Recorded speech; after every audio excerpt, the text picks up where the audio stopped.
Oi, eu sou Carlos Henrique Abud e o vídeo de hoje é sobre o filme novo do Aquaman. Nesse fim de semana eu fiz duas coisas. Eu instalei o Krita, que é um programa gratuito de arte digital que eu já estava ouvindo falar há algum tempo e muita gente fala até que é um bom concorrente para o Photoshop, e fui lá ver o Aquaman.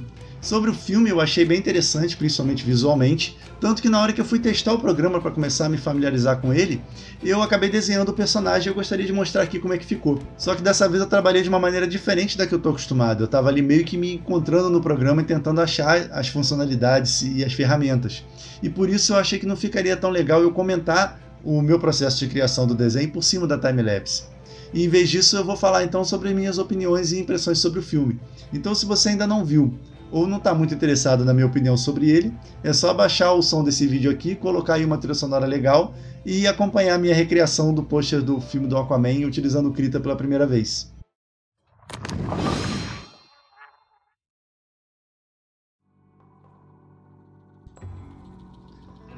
Eu não acompanho muito o universo cinemático da DC e dos filmes que eu vi eu gostei de pouca coisa. Mas já dá pra começar falando que pra mim o Aquaman foi uma experiência positiva. Não é o melhor filme do mundo, mas pelo menos ficou entre os melhores da DC. Eles tinham uma Mulher Maravilha isolada na frente, com um filme ótimo, apesar de um terceiro ato ali meio problemático, principalmente por conta do vilão, que não ficou bem resolvido. E agora o Aquaman se junta a ela, e dá pra ver isso até mesmo pela receptividade por parte do público. Não dá pra negar que aqui no Aquaman eles focaram mais na diversão do que em construir tensão ou criar laços emocionais. Tem muita explosão repentina cortando a cena e levando tudo sempre para o lado da ação, mas o resultado final ficou muito além do que aconteceu em Esquadrão Suicida, por exemplo. A parte visual foi bem pensada e bastante influenciada por uma fase dos quadrinhos que os fãs do herói gostam muito. E o interessante é que, em princípio, as artes do filme que saíram enfatizavam ainda os aspectos mais sombrios, característicos lá da época do Snyder. E depois parece que eles resolveram assumir os riscos e levaram para o cinema praticamente a mesma paleta de cores utilizada nos quadrinhos. Apesar de alguns momentos meio bregas e exagerados, às vezes por querer mesmo e às vezes involuntariamente, o filme tem o mérito de ofuscar toda a zoeira que sempre fizeram com Aquaman desde lá dos Super Amigos. Muito disso se deve mesmo ao carisma do Jason Momoa, que impõe respeito como personagem e já tinha até mostrado que funcionava nas participações nos filmes anteriores. Ele chegou a dizer em entrevistas que para compor o personagem ele se inspirou nas atitudes dos músicos de rock e heavy metal, então ponto para ele. No início do filme a gente vê a história dos pais do Aquaman em um trecho bem enxuto e eficiente. A gente entende tudo em poucos diálogos, além da sequência de ação do farol ter um jogo de câmera absurdo de bom. Ali a gente já consegue entender o poderio do povo do mar e é de onde vai sair o principal vilão do filme. Sobre os vilões, eles até que são bem construídos, embora as atitudes do irmão do Aquaman, que é o principal oponente dele no filme, sejam meio extremistas e simplistas demais. As estratégias dele não têm muita complexidade e ele é daqueles vilões que veem o mundo em preto e branco. Quem é da superfície não presta e pronto. Eu poderia dizer que uma figura de liderança assim soa meio improvável e artificial, mas hoje em dia tem gente pior do que isso em posição de destaque no mundo real, então deixa pra lá. Pelo menos ele não quer o poder supremo por querer, e o discurso dele tem uma certa lógica, dentro da sua moral distorcida, é claro.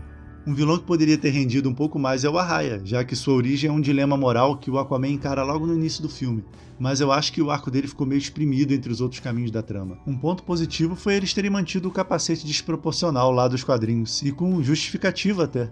As coisas ali no fundo do mar têm um tom de fantasia e ficou pra mim a impressão de que eu estava assistindo um Senhor dos Anéis debaixo d'água, mas ainda assim é algo que não se vê todo dia. E o simples fato de se tentar traduzir para o universo marítimo os elementos da fantasia clássica já traz pontos positivos para o filme. Os tridentes mesmo, que são as armas usadas pelos personagens principais do filme, têm o mesmo tratamento que as espadas nos filmes de fantasia, ou os sabres de luz em Star Wars, ou as varinhas de Harry Potter. Cada um tem um nível de poder e características diferentes. Eu achei isso bem legal. A história tem clichês à beça, tem o reencontro mais do que previsível dos pais do Aquaman no final, tem a sequência em que o vilão vai de reino em reino para convencer os líderes a unir forças contra o povo da superfície, armando uma guerra que somente o verdadeiro herdeiro, o escolhido, poderia impedir. E é aí que entra o Aquaman, né? É um mestiço que vive na dele, meio lá, meio cá, mas acaba disputando o trono em um duelo com seu irmão, e ele perde esse duelo, óbvio, porque ele ainda não está pronto e porque ele não possui o tal do tridente Master Ultra que está escondido em um lugar perigoso e guardado por uma criatura temida por todo mundo. É o tipo de estrutura que a gente já viu várias vezes em várias mídias diferentes, mas de alguma forma eles fizeram dar certo. E tem um polvo tocando bateria para anunciar o início desse duelo, desse primeiro duelo do Aquaman com o irmão, isso tem que ser lembrado também. E eu não sei se isso melhora ou piora o filme, mas brincadeiras à parte, esse povo já apareceu nos quadrinhos tocando parabéns pra você no piano, contrabaixo e banjo ao mesmo tempo, então a gente até que tá no lucro. Sobre a trajetória do Aquaman em si, eu achei uma leve inconsistência do personagem que começa no momento em que ele perde esse primeiro duelo e vai até a briga com a Raya, a luta final dos dois. E nesse trecho ele parece que fica um pouco mais tosco, mais burro do que ele vinha sendo. A Mera literalmente tem que tirar ele de lá, do fundo do mar, logo depois do duelo, e guiá-lo pela mão para a história continuar. Talvez eles tenham feito isso para mostrar os talentos e habilidades dela, mas eu acho que dava para fazer isso sem baixar o QI do Aquaman nesse meio tempo. E no entanto, os dois funcionaram bem juntos e esses momentos deles até geraram cenas divertidas, apesar de uma outra piadinha desnecessária ou até mal colocada. Esse, na minha opinião, é o único porém em relação ao processo de mudança do personagem. Assim, com boa vontade a gente consegue justificar esse abalo na personalidade dele após a derrota, porque ele começa o filme meio confuso emocionalmente, e isso é até compreensível dada a origem comum dele, e a gente consegue ver que ele é um cara durão por fora, mas ele é de bom coração e tenta esconder as emoções, tem um pouquinho de dificuldade, de medo de se relacionar com as pessoas, e isso fica claro na cena lá da selfie dele com os fãs no bar. E ali ele é um cara mais espirituoso e um pouquinho mais senhor de si. E de um modo geral, na parte central do filme, ele sempre parece meio mais reagir e ser levado pelas circunstâncias do que realmente originar as mudanças na trama. E ele chega até a admitir isso mais pra frente do filme. Ele fala que não teve escolha, que foi levado àquela situação. Então isso não tem muito a ver com a inconsistência que eu havia citado. Essa falta de proatividade do personagem me parece que foi intencional por parte dos autores. Tirando um probleminha aqui e ali, o processo de amadurecimento do personagem como um todo eu acho que foi bem realizado. Ele tem um relacionamento bacana com o pai e com o mentor dele, que vai ensinando as coisas do fundo do mar ainda na infância. E passadas as aventuras, culmina com o reencontro dele com a mãe. E pouco antes de entrar na caverna para poder recuperar o tridente, ele admite para ela e para Mera que sente medo. E as duas aprovam essa atitude nele. Então ali ele já não é mais aquele cara que quer sempre se fazer de durão e insensível às coisas ao seu redor. Esse para mim é um dos melhores momentos do filme e é onde acontece a exposição do tema da história.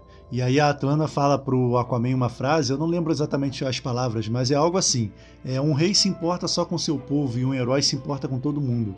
É alguma coisa nesse sentido. E essa é uma mensagem que tem grande ressonância nos dias de hoje, no nosso mundo real aqui, onde a gente vê um crescente movimento de separação entre as nações, cada um meio que preocupado com o seu. E isso após um período em que a situação vinha sendo completamente inversa a isso. Voltando um pouquinho, não posso deixar de mencionar a sequência do fosso, que ficou interessante e bem no estilo das histórias gregas, onde os heróis tinham que atravessar o Hades para conseguir alguma coisa, uma recompensa ou resgatar alguma alma. E ali houve um uso bem inteligente da luz vermelha, um flare, né? E isso otimizou a sensação de claustrofobia e perigo, além de acentuar as dimensões imensas daquele lugar em comparação a Mera e o Aquaman. E a batalha final, que vem depois disso, envolve todo mundo, os reinos e as criaturas fantásticas, ficou incrível visualmente, apesar da gente não dar muita importância aos povos que estão ali, porque a gente não fica conhecendo praticamente nada deles durante a história. E esse evento épico leva a uma conclusão que deixa entender que o próximo filme vai trazer mais do conflito entre os dois irmãos.